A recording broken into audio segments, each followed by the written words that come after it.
So you're searching the new catalog. You have logged in. You've conducted your search.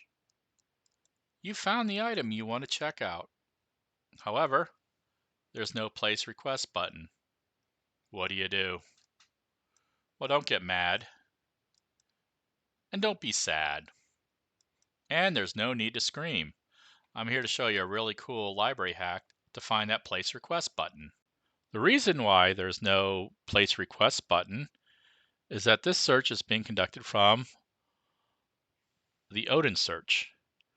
Now this catalog works a little differently than the last catalog. With this catalog, you want to start from your local library's catalog. In order to find that, what you'll need to do is you need to go to Libraries, drop down the box, and select your local library. If your library is part of the Odin system, then it will show up in this list.